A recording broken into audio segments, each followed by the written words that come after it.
Hi, welcome to the Java programming tutorial. And what we're going to be doing is we're going to look at KeyListener.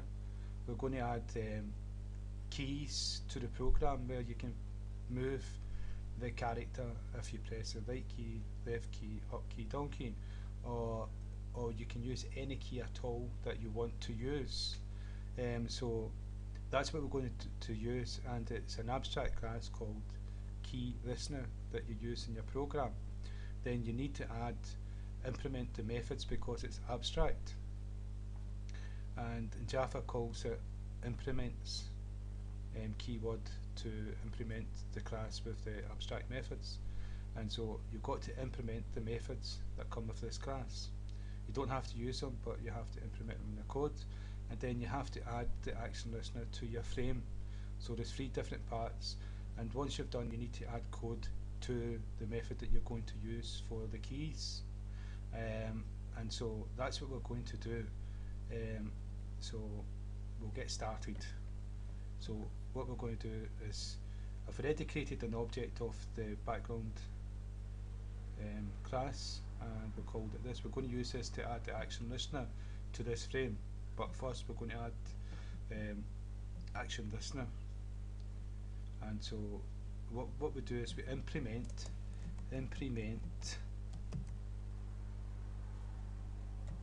as a key. Implements is a keyword, and implements, it's like extends. It doesn't say extend, it says extends and implements. It's just the way Java is.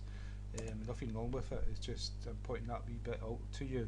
And so it implements KeyListener, and this is an abstract class. All classes by convention start with a capital letter, so it's key, and by convention each word starts with a capital letter after the first word, so it's capital L, this, in, there.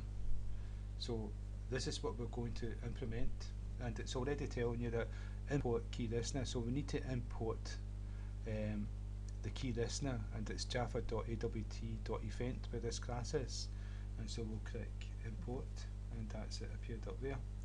And now the next stage is we need to implement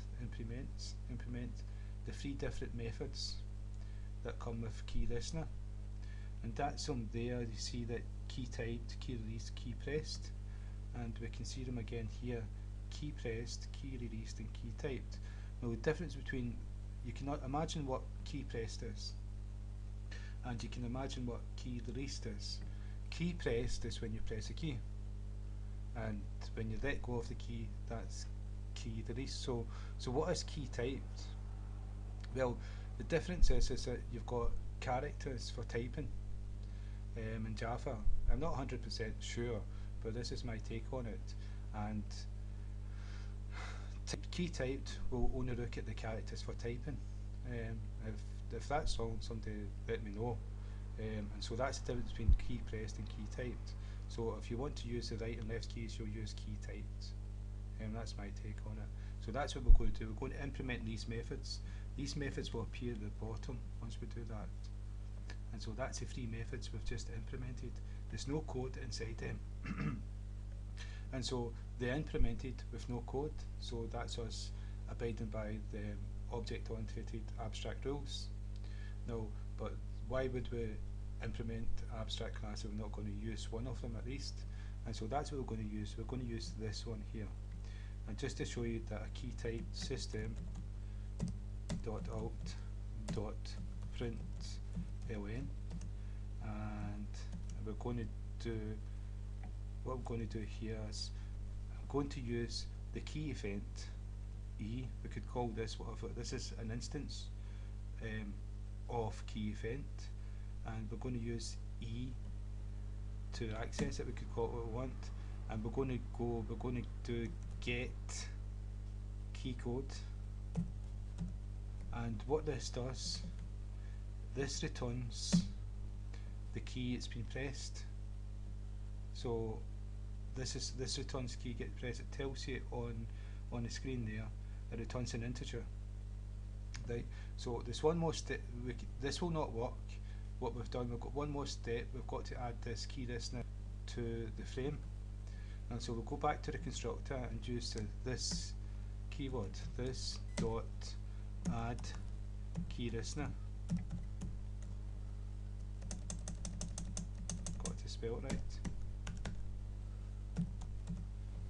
KeyListener, and you can see the argument that gets passed into it is a KeyListener, and our KeyListener is this class up here. We've already created an instance of it, so it's a BKG we're going to pass into this KeyListener, and that's us added the KeyListener to this frame.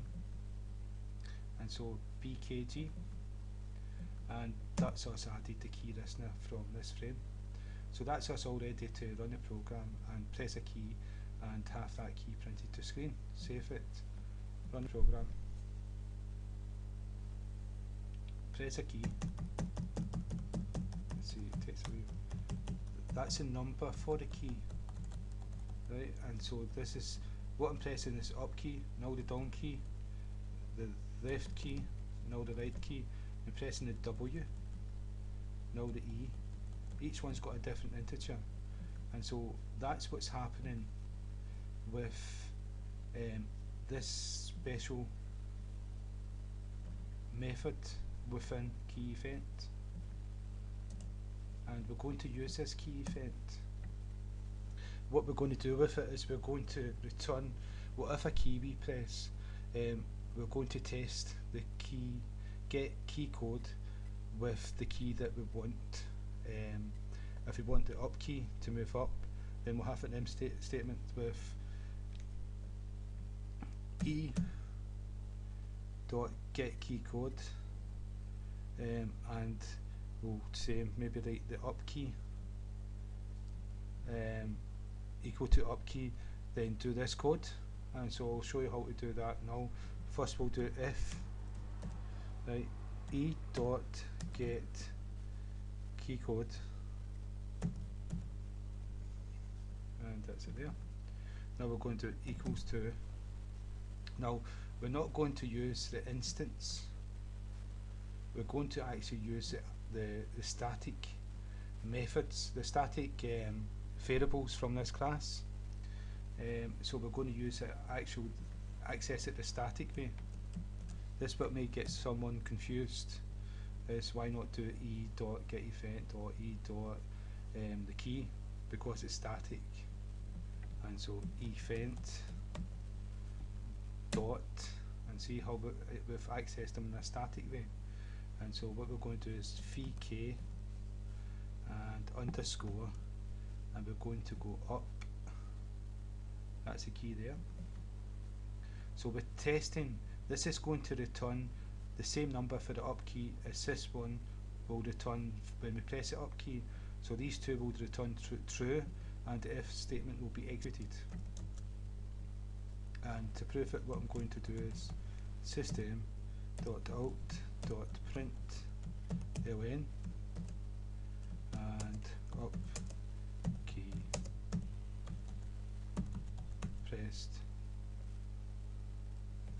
and finish off the command. Okay, now if I save the program, run the code, right, I'm going to press the up key and up key pressed, you see. So that code is working. I'm going to press the down key, nothing happened. I'm going to press the H key, nothing happening. That's because there's no code outside this if statement. But we can have lots of if statements. And what we're going to do is we're going to have the different arrow keys. There's 4 of them. And so this one's up, this one will be down. It's capital.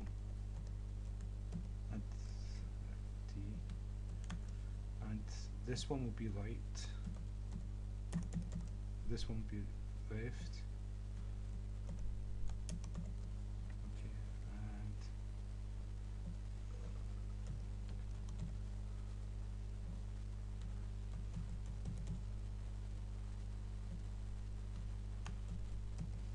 Okay, run the program. Right, what I'm going to be doing is pressing the up key. Right, pressing up key now, you can see it. Now I'm going to press the down key. Now I'm going to press the left key. Now I'm going to press the right key. Right, So that's us actually put code in for when we press a key so that we can do something. And the print statement was just to show you that we could do that. Now we could have an if statement or a case statement for every single key in the keyboard to do something different, but we only need those 4 keys. And so what I'm going to do is I'm going to take away the code, the print statement, and there's no code for the keys anymore inside here because we're going to add code. Right. So with this one here, we know that x1 and let me go up and see the code. What we know is x1 and x2 is for moving left and right, and y1 and y2 is for moving up and down. And so we've got this code in here, which is moving the code up and down. So I'm going to comment it all out.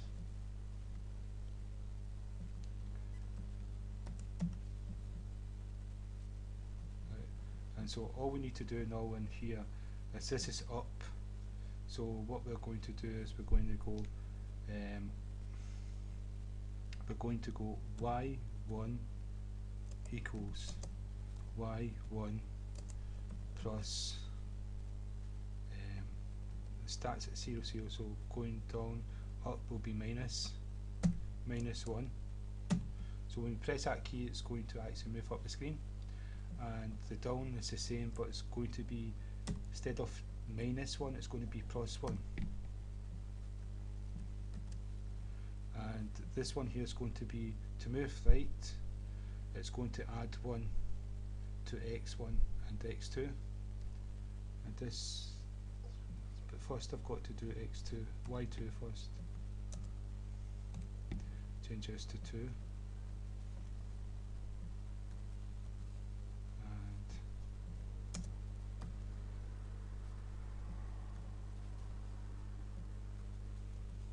this is a plus sign.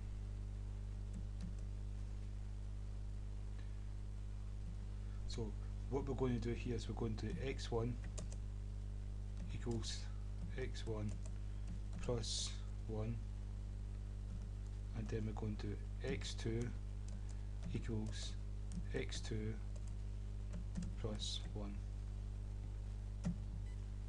and then we're going to copy that and we're going to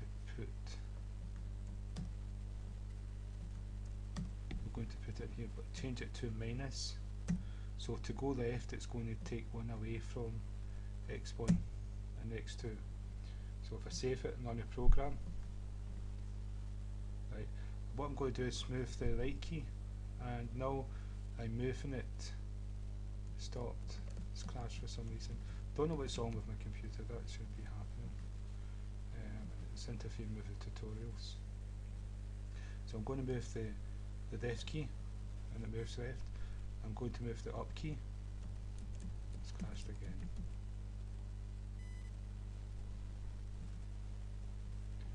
Okay, so when we move a key, if we move the up key, it'll move up, and if we move the left key, it'll move to the left, and if we move the right key, it'll move to the right, and the down key will move down. So that's, let's see if I can. So that's KeyListener, and adding keys to your program so you can control the program. And it's not all that difficult. It's actually straightforward. It won't take much practice to use. And so I don't know if I explained the key release. The key release is like when you press a button and you let go, that's key release. So you can do a different piece of code when you actually do that. And so again, thank you for your time. I hope that's been of use to you.